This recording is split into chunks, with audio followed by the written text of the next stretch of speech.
ये एक पढ़ाकू लड़के के पुरुष वेश्या बनने की कहानी है। तुमको मालूम है कि तुम कहाँ खड़े हो? यहाँ जिस्म का बाजार लगता है। मैं यानी एक मर्द नीले गुलाबी बल्बों वाले इस कोठे में खुद को बेचने के लिए खड़ा था। मैंने जवाब दिया, हाँ दिख रहा है, पर मैं पैसे के लिए कुछ भी करूँगा। मेरे सामने अधेड़ उम्र की औरत, नहीं वो ट्रांसजेंडर थी। पहली बार उसे देखा तो डर गया कि ये कौन है। उसने मुझे कहा, बहुत एटीट्यूड है तेरे में, लेकिन इधर नहीं चलेगा। दिन के 9-10 घंटे एक आईटीआई कंपनी की नौकरी करने वाला मैं उस पल डरा हुआ था।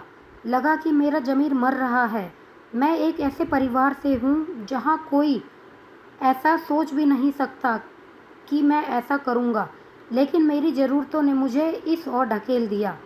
मैंने पूछा, मुझे कब तक रुकना होगा? कल ऑफिस है मेरा। जाकर ऑफिस ही कर ले, यहाँ क्या कर रहा है? फिर ये जवाब पाकर मैं चुप हो गया। कुछ ही मिनटों में इस बाजार के लिए मैं एक नया माल, एक छैला हो गया। वो ट्रांसजेंडर अचानक नरम होकर बोली, तेरी तस्वीर भेजनी होगी।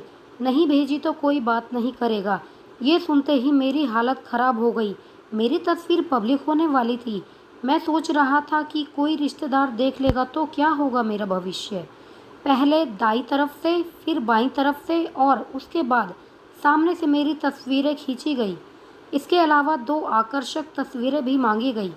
मेरे सामने ही वो तस्वीरें किसी को व्हाट्सएप पर भेजी गई।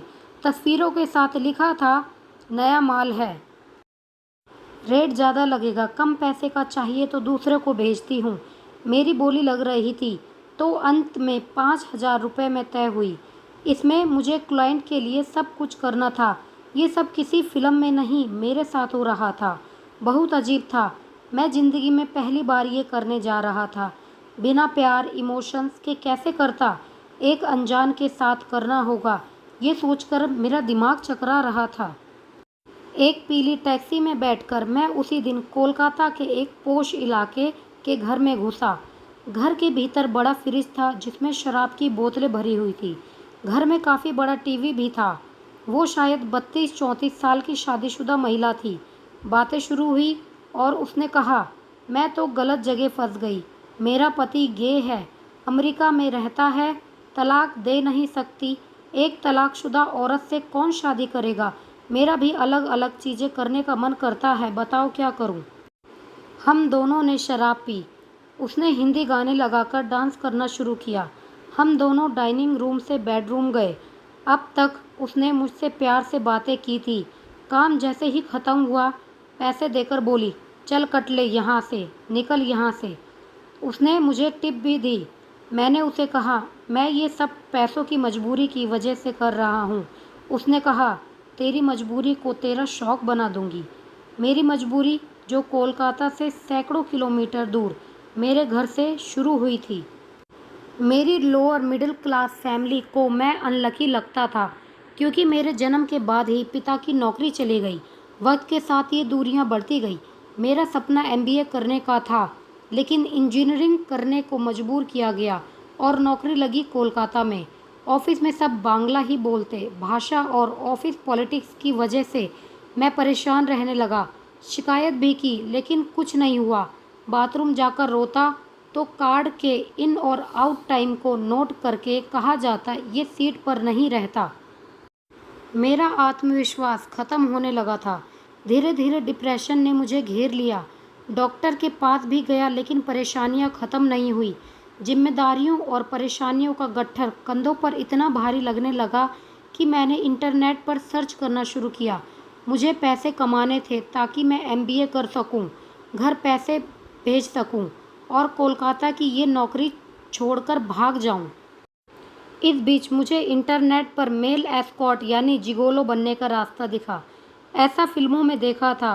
कुछ वेबसाइट्स होती हैं जहां जिगोलो बनने के लिए प्रोफाइल बनाई जा सकती है, लेकिन ये कोई जॉब प्रोफाइल नहीं था।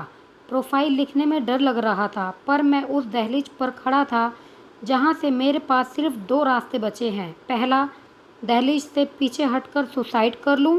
दूसरा, दहलीज के पार जाकर जिगोलो बन जाऊं। मैंने दहलीज को लांघने का फैसला कर लिया था। मैं जिन औरतों से मिला उसमें शादीशुदा, तलाकशुदा, विधवा और सिंगल लड़कियां भी शामिल थीं। इनमें से ज़्यादातर के लिए मैं एक इंसान नहीं माल था। जब तक उनकी इच्छाएं पूरी ना हो जाती, सब अच्छे से बात करती, कहती कि मैं अपने पति को तलाक देकर तुम्हारे साथ रहूंगी, लेकिन बेडरूम में बिताए कुछ वक्त के बाद सारा प्यार खत्म हो जाता। चल निकल यहाँ से, पैसा उठा और भाग। ये सोसाइटी हमसे मज़े भी लेती है और हम ही को प्रोस्टिट्यूट कहकर गालियाँ भी देती है। एक बार एक पति पत्नी ने साथ में बुलाया। पति सोफे पर बैठा शराब पीते हुए हमें देखता रहा। मैं उसी के सामने पलंग पर उसकी पत्नी के साथ था। ये काम दोनों की रजामंदी से हो रहा था। शायद दोनों की ये डिज़ायर रही हो। इसी बीच 50 साल से ज़्यादा उम्र की महिला भी मेरी क्लाइंट बनी। वो मेरी ज़िंदगी का सबसे अलग अनुभव था। पूरी रात वो बस मुझसे बेटा बेटा कहकर बात करती रही, बताती रही कि कैसे उनका बेटा और परिवार उनकी परवाह नहीं करता, वह उनसे दूर रहते हैं।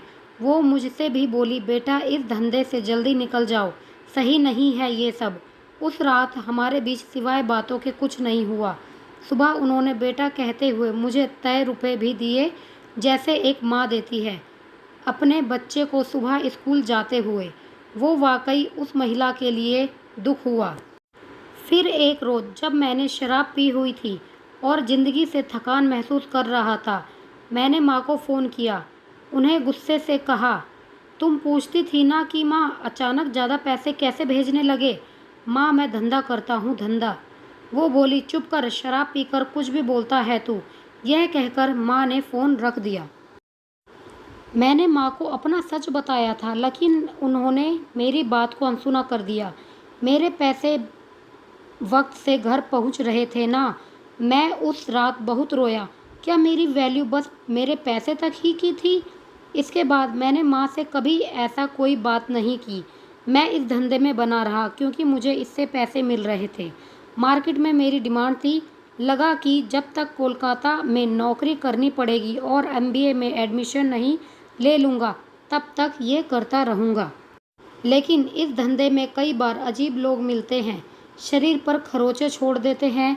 ये निशान शरीर पर भी होते हैं और आत्मा पर भी, और इसी दर्द को दूसरा जिगोलो ही समझ पाता था।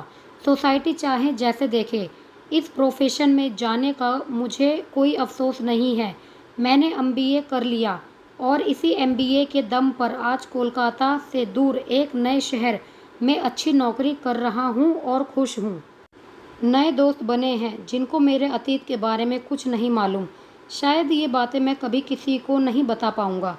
हम बाहर जाते हैं, फिल्म देखते हैं। रानी मुखर्जी की लागा चुनरी में दाग फिल्म मेरी फेवरेट है। शायद मैं इस फिल्म की कहानी से खुद को रिलेट कर पाता हूँ। हाँ, अतीत के बारे में मैं सोचूं तो कई बार चुभता तो है। ये एक ऐसा चैप्टर है जो मेरे मरने के बाद भी कभी नहीं बदलेगा।